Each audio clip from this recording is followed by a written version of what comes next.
Hola, hola, muy buenas noches, ¿cómo están? ¿Me están escuchando bien? ¿Cómo estamos de audio? Buenas noches, bienvenidos todos ustedes a esta sesión.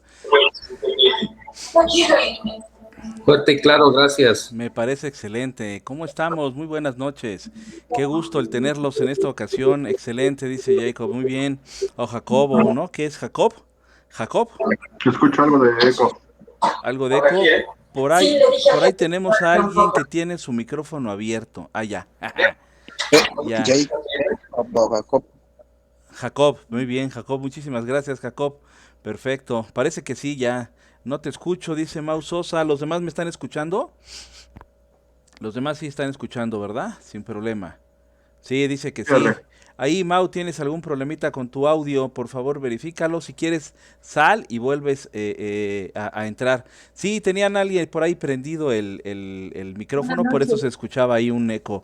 Sí, se escucha muy bien, gracias, saludos a todos. Muy bien, gracias, Vero. Se escucha perfectísimo, me parece excelente.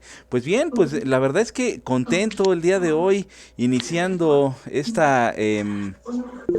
déjenme apagarles, les voy a pedir que apaguen su micro para que justamente tengamos un muy buen audio. Esta noche, pues iniciando nuevamente la reunión que tenemos todos los jueves. Muchísimas gracias por conectarse. La verdad es que como siempre emocionado y contento por que nos permitan recibirnos en sus equipos, ya sea en su móvil, ya sea en su computadora, en su tableta, vaya en alguno de sus equipos. Para nosotros es un placer el poder estar aquí con ustedes. Bienvenidos sean al colegio, los que no son y van integrándose más bien a la comunidad. Bueno, pues les voy a platicar un poquito de cuál es la dinámica. Primero me presento, su servidor, licenciado Alejandro Cervantes, soy el CEO del Colegio Internacional de Urgencias Médicas y Seguridad Industrial y les voy comentando cómo va a ser, cómo es la dinámica. Normalmente todos los jueves justamente iniciamos dando entrada a todas aquellas personas que desean pues vaya a tomar la conferencia. A las 8:30, a las 8:35 comenzamos la sesión mientras hacemos pues alguna plática ahí de algún anuncio, alguna cosa así sencilla. A las 8:35 comenzamos con la sesión y bueno, nos seguimos. Normalmente la sesión nos lleva justamente hasta las 10 de la noche, son los horarios típicos.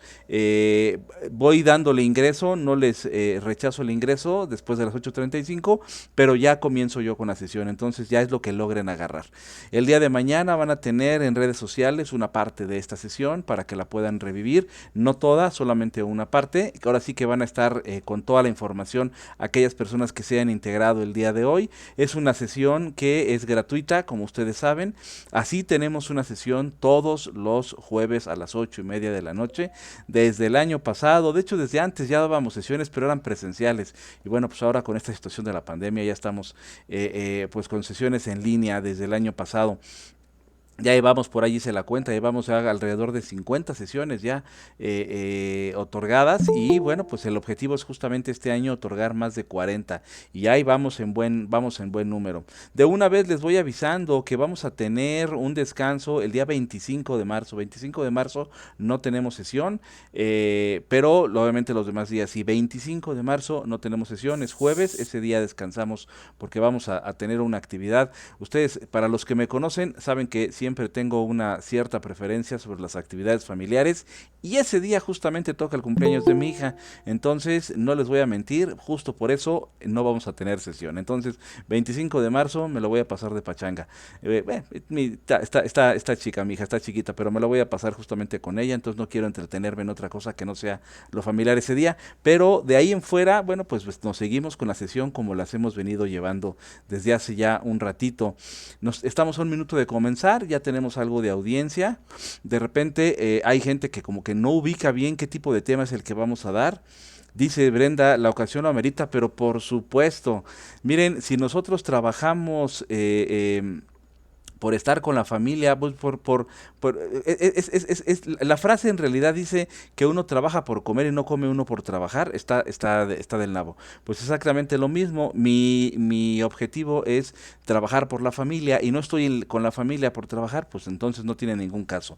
8:35, muchas gracias Guillermo, muchísimas gracias. 8:35 vamos a comenzar entonces nuestra conferencia. Déjenme nada más cambiar de pantalla. ahora sí, perfecto. Pues vamos a comenzar entonces con la conferencia. Como siempre les digo, todos los jueves a las 8:30 de la noche tenemos, dice que les guarde pastelito. Seguramente anda pensando que va a ser de cereza, dice ella. Muy bien, a las 8:35 comenzamos. Siempre, como les digo, tenemos una conferencia los días jueves. Tenemos un sinfín de cursos en línea. Si en algún momento desean capacitarse dentro del colegio, lo pueden hacer desde la comodidad de su casa. Entonces, como siempre les digo, desde la comodidad del baño, para que sepan que desde ahí pueden estar capacitándose sin mayor problema. Sale y vale, entonces vamos a comenzar. ¿Cuál es la conferencia que tenemos para la siguiente semana? Fíjense que me la han estado pidiendo mucho. Pese que ya hemos otorgado conferencias sobre sistema globalmente armonizado y emergencias de materiales peligrosos, en esta ocasión nos vamos a enfocar básicamente sobre la parte de operación de residuos peligrosos y respuesta a emergencias, pero desde la visión de OSHA, Entonces, OSHA 1910, que quiere decir que es OSHA para la industria en general. Eso es lo que vamos a tener para el 11 de marzo, siguiente conferencia, materiales peligrosos y respuesta a emergencias, operación de residuos peligrosos y respuesta a emergencias desde la visión de OSHA. Vamos a hacer un resumen de lo que la norma OSHA nos dicta para que tengamos, ya hemos dado la normatividad mexicana, ya hemos dado las recomendaciones de la Organización de las Naciones Unidas. Entonces, pues ahora nos vamos a lo que dicen justamente los gringos. Entonces, para que lo tengan en cuenta. Siguiente conferencia a las jueves 8:30 de la noche. Los que están ahorita ya en la conferencia ya obtuvieron la liga, les llegó la liga, les llegaron los recordatorios, no necesitan registrarse nuevamente. Todo el año les van a estar llegando, cada vez que tengamos conferencia, les van a estar llegando el recordatorio, las ligas para que puedan ingresar. Ya no necesitan suscribirse. Más que suficiente con que se hayan suscrito una sola vez, todo el año les van a estar llegando las ligas. No hay mayor problema. Entonces, nos vemos el siguiente jueves, si Dios nos lo permite, justamente con operación de residuos peligrosos y respuesta a emergencias. Hay que, al final de esto vivimos, de esto comemos, chicos. Tenemos que hacer los comerciales que ahora sí que son obligados. Estamos en semana de promoción, el Tesejiri, 4,500 pesos, un solo pago. Es un diplomado que está auspiciado y que tenemos por ahí una ayuda. Por eso es que lo estamos otorgando tan económico. En realidad vale 29,300 pesos sin certificación, 35,100 pesos con certificación, y está en 4,500 y en 7,999 para aquellas personas que deseen inscribirse con un solo pago. Tienen todo el diplomado. Aquí tenemos alumnos del Tesejiri, por ahí les agradecería los likes o los dislikes del curso para que nos apoyen justamente con esto, para aquellos que son nuevos que puedan integrarse. Esa es la promoción de esta semana. Empezó el lunes, teníamos 10 lugares, ya nos quedan alrededor de 3 o 4, no recuerdo bien, y concluye el domingo la promoción. Solamente esta semana tenemos esta promoción. Y seguramente para la siguiente semana tendremos alguna otra, pero del técnico en seguridad Tesejiri solamente esta semana. Para también que sepan que está el curso de atención prehospitalaria a nivel básico. Ese sigue en promoción. Les voy a decir por qué. Porque nos fueron 2 lugares.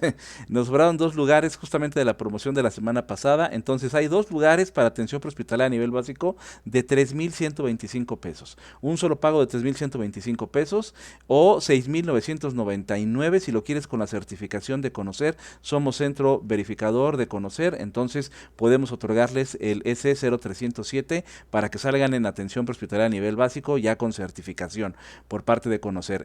Y el 5 de abril iniciamos, yo estoy bien emocionado por bien emocionado. 5 de abril iniciamos el máster en recursos humanos, seguridad y salud ocupacional.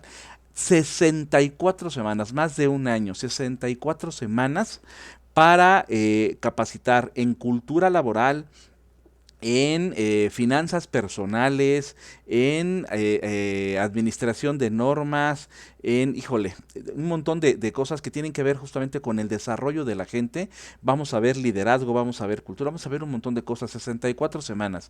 Eso es lo que dura. Son 6 módulos divididos en diferentes etapas que tienen que ver con el desarrollo personal, especializado para líderes, gerentes, directores de recursos humanos, mantenimiento, seguridad, calidad, especializado para líderes líderes. Esto es algo que va dirigido hacia los líderes de los centros laborales, para que creen un proceso diferente y tengan una cultura diferente laboral. Entonces, bueno, pues aquí está. El 5 de abril iniciamos. Si tienen alguna pregunta, por favor, a través del WhatsApp, al final les voy a dejar los datos. Y vámonos ahí ahora sí. Bloqueo etiquetado. Entonces, el CFR 29, bueno, CFR, código de 29, código de referencia federal, y 1910, que es justamente el CFR de la industria.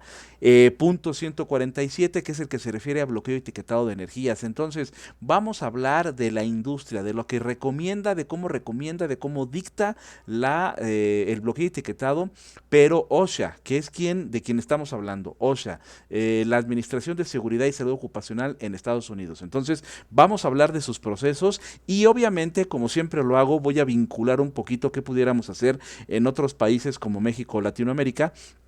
Obviamente porque casi siempre tenemos como una copia de este tipo de normas. Entonces, pues ahí lo vamos a estar pues checando, vaya en su momento. Entonces, así es como lo vamos a estar manejando y vámonos por ahí. Primero vamos a hablar de algunas definiciones. Es importante que acotemos las definiciones de OSHA. La primera definición es bloqueo y etiquetado. Básicamente se refiere al aislado de fuentes de energía, las energías residuales, al aislado de energías residuales, ya sea vamos a darle aquí acceso a alguien, ya sea en servicio, mantenimiento de equipos, máquinas, de acuerdo al procedimiento del centro laboral. El procedimiento lo pone el centro laboral. Quiero decirles que hay sugerencia de cómo hacer el procedimiento. ¿De dónde se basa esta norma? Esta norma Estados Unidos la tiene como una norma de referencia y se basa de NFPA 70, 70B y 70E. Entonces, vale la pena que vayan a NFPA y de ahí puedan extraer, pero me dio tantito comezón, y de ahí puedan extraer las recomendaciones, porque ahí vienen los procedimientos ya tal cual, no en OSHA, pero en NFPA sí viene en el 70E, que es justamente el de seguridad eléctrica. Ahí vienen los procedimientos de seguridad ya perfectamente hechos, es prácticamente nada más para tropicalizarlos a su centro laboral. Se los recomiendo. ¿Qué es bloqueo etiquetado? Aislar fuentes de energía, aislar energías residuales para situaciones de mantenimiento, servicio de equipos, máquinas, de acuerdo al procedimiento de la empresa. Entonces, a eso es a lo que se refiere justamente esta definición.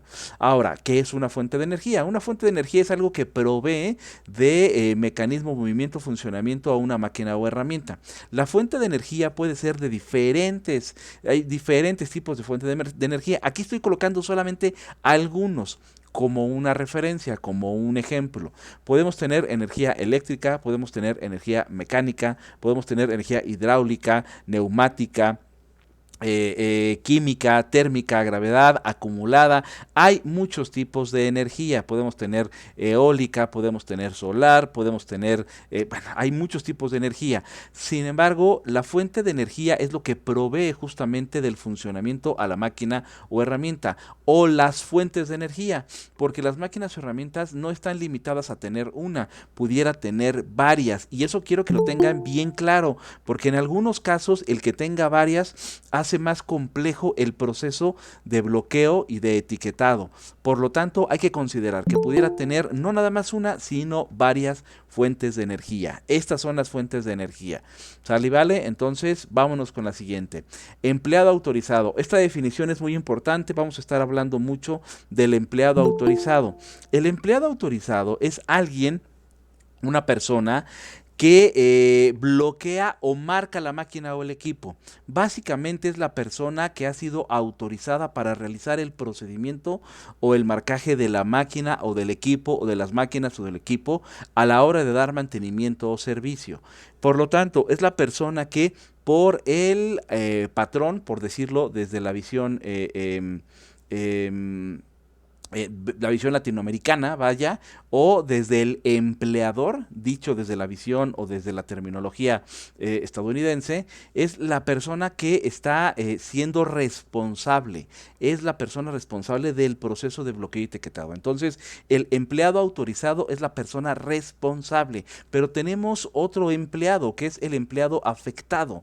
El afectado es aquella persona que justamente ve afectado su proceso porque es la persona cuyo trabajo se realiza en la operación de la máquina o de la herramienta. Por lo tanto, a la hora que se le da servicio o mantenimiento, se bloquea y ya no se le permite el acceso a la máquina. Por eso es afectado, porque su proceso productivo se ve afectado. Entonces tenemos dos definiciones. La primera, y me voy a regresar, muy importante, el empleado autorizado, y después, que es la persona que va a ser responsable, designado por el empleador o por el patrón para realizar el proceso de etiquetado, de bloqueo y etiquetado, y el empleado afectado, aquella que se va a ver afectada por el proceso de bloqueo y etiquetado, por el mantenimiento, por el servicio que se le va a dar a la máquina o herramienta. Entonces, son dos definiciones que deben quedar bien, bien claras, porque voy a estar hablando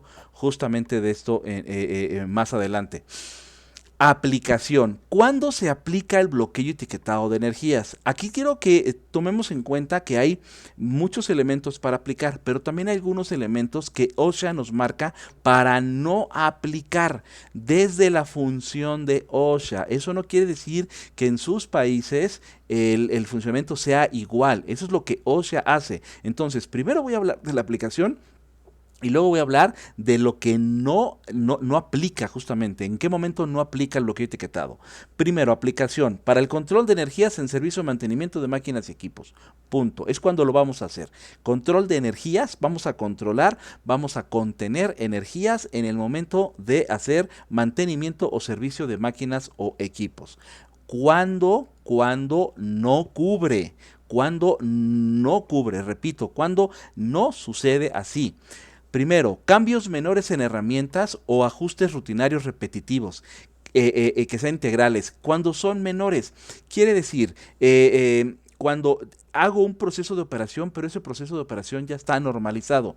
Quiere decir que si en algún momento yo, como operador de la máquina, ya sé que debo apagar la máquina y la máquina tiene sensores y para hacer a lo mejor alguna extracción de algo, para darle un ajuste a la máquina, y ya tengo un procedimiento establecido para no bloquearla, porque es un cambio menor, porque es un cambio menor en la operación y es parte de la operación normal de esta máquina, pudiera no aplicar entonces el bloqueo y etiquetado. Que quede bien claro, porque son cambios menores. Ahora, si es así, esto debe estar por escrito bajo un procedimiento.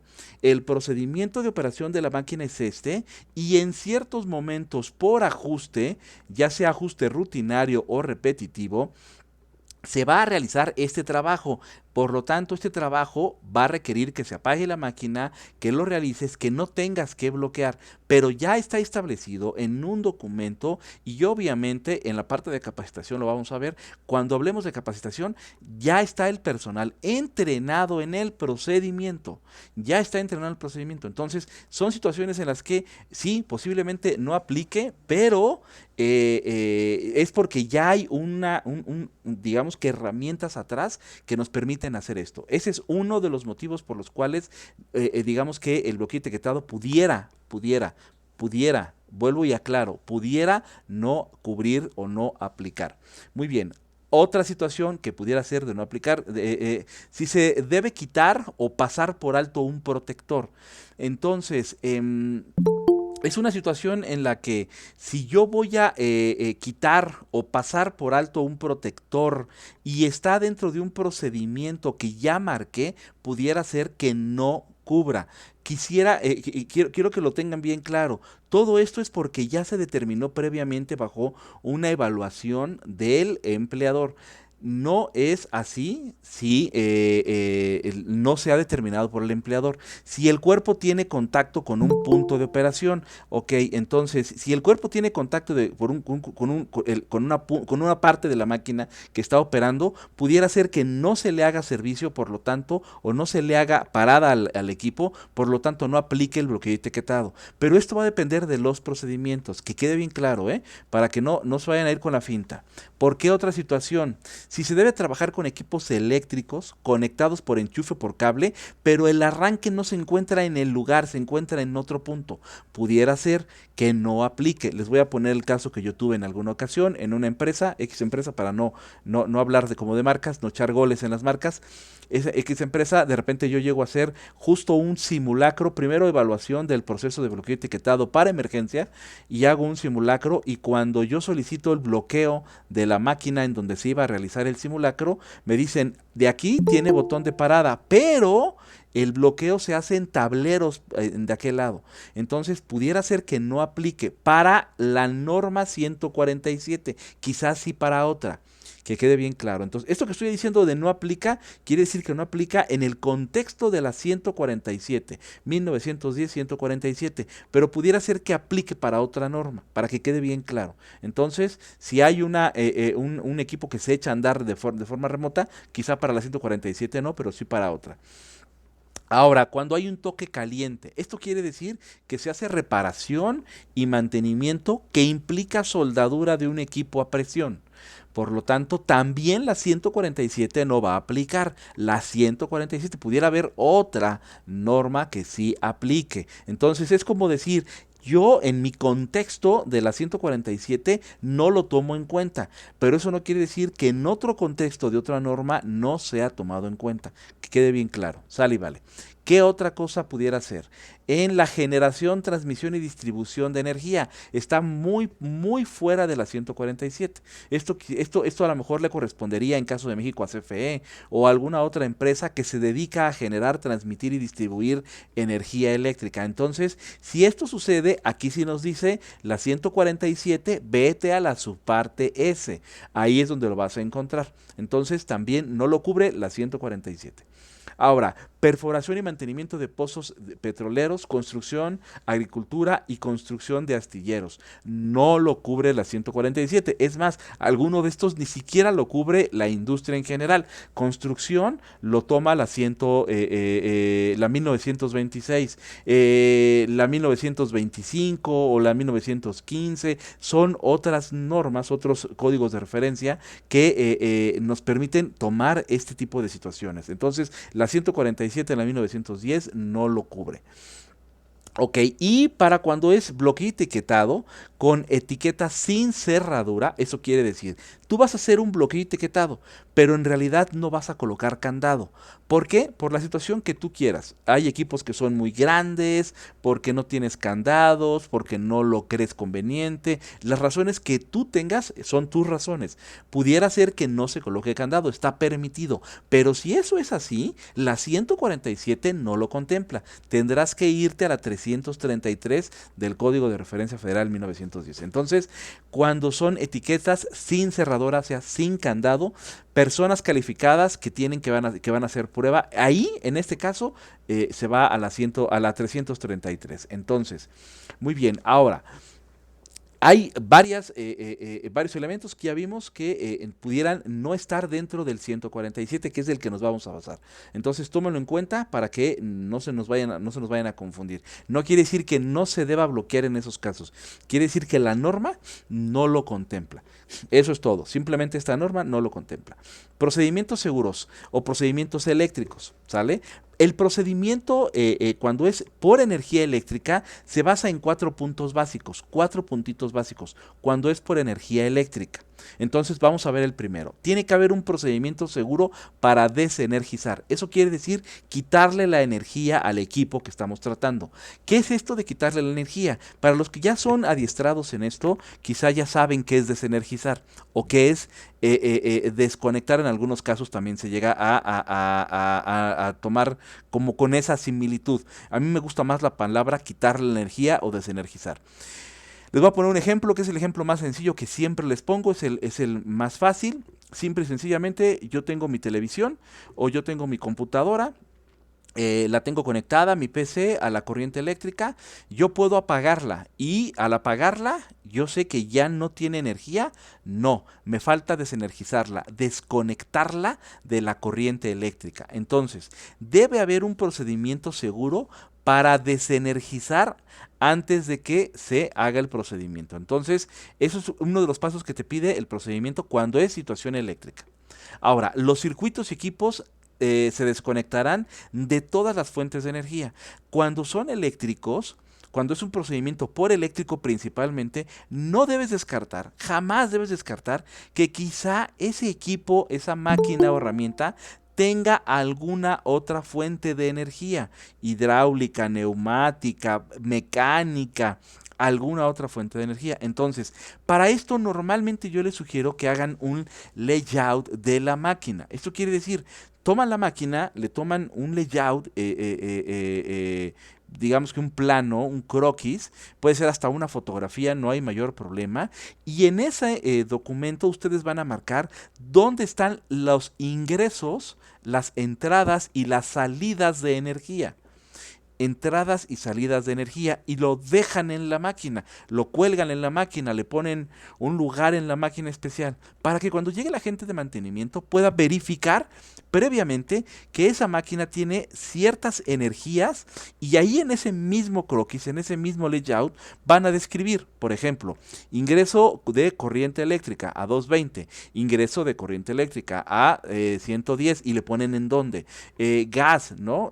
Química, y cuánto es lo que tienen y cuánto tienen de presión, o qué tipo de gas, LP, gas natural o lo que sea, o neumática y a cuánto de presión, o hidráulica y a cuánto de presión, y van colocando entonces en el layout los elementos que les permitan identificar perfectamente cuáles son las otras energías que tiene la máquina. Esa es una recomendación propia que les doy, me ha funcionado bastante bien en muchas empresas, entonces tómenlo en cuenta. Liberar energía eléctrica almacenada. Recuerden que toda energía eléctrica siempre se almacena. Volvemos al ejemplo de las computadoras. Yo mi computadora la apago, ya la apagué, ya se supone que no va a funcionar, pero hasta ahí. Sigue energizada. Ahora voy al enchufe y la desconecto, la desenergizo. ¿Pero todavía tiene corriente eléctrica? Sí, tiene acumuladores. Tiene circuitos que mantienen energía acumulada dentro de. Cuando yo destape el monitor, pudiera electrocutarme. ¿Por qué? Porque tiene energía acumulada. Tengo que liberar esa energía acumulada poniendo a tierra el equipo. Por lo tanto, te dice, el procedimiento en eléctricos es procedimiento seguro de desenergizar, que los circuitos se desconecten todos y ubiques las fuentes de energía, y liberar la energía almacenada. Y el último, colocar la cerradura y la etiqueta. Esos son los 4 elementos base de la energía cuando es eléctrica. Entonces, tómenlo en cuenta para que no se nos vayan a ir. Tomen un screenshot a esta parte a esta slide de la presentación para que no se les vaya esto, porque es bien importante en la energía eléctrica. ¿Sale y vale? Si en algún momento alguien tiene alguna duda o pregunta, por favor, no dejen que me vaya yo como gorda en tobogán. Párenme ahí en su plataforma de Meet. Tienen ¿cuánto tiempo puede durar la energía acumulada? Es algo que no puedes medir, tienes que ponerlo a tierra. Ese es el problema, que no lo sabes. Y hasta que no lo pongas a tierra y quizás compruebes con algún elemento, ahí puede quedarse la energía. No lo sabes cuánto tiempo. Entonces va a depender del dispositivo, del circuito que tenga. Entonces, bien importante. ¿Una máquina para soldar desconectada mantiene energía? Pudiera ser que sí. Entonces, si la vas a destapar, necesitas verificarla. Yo les puedo decir sí, no es mi tarea. Mi tarea es decirles que pudiera tener energía. ¿Quién es el que les va a decir si tiene o no tiene energía? El fabricante. El fabricante es el que les va a decir, sí, contiene tantos acumuladores, bla, y entonces debes tener cuidado. Por lo tanto, no se trata de si es una máquina o es otra máquina. Se trata de, debes contemplar que tiene energía. Punto. ¿Sale? No sé si aquí haya alguien que utilice armas. Quiero ponerles el ejemplo con una arma. Si a mí me entregan una arma en este momento, ya sea un revólver o una escuadra, no sé, lo que a ustedes se les pueda ocurrir, me entregan una arma, ¿yo qué debo suponer? A ver si alguien de aquí me puede decir. ¿Qué debo suponer de esta arma? En el momento en el que a mí me entregan una arma, ¿yo qué debo suponer? ¿Qué está ya dicho, aunque no lo haya yo comprobado? A ver si alguien puede contestarme esta pregunta.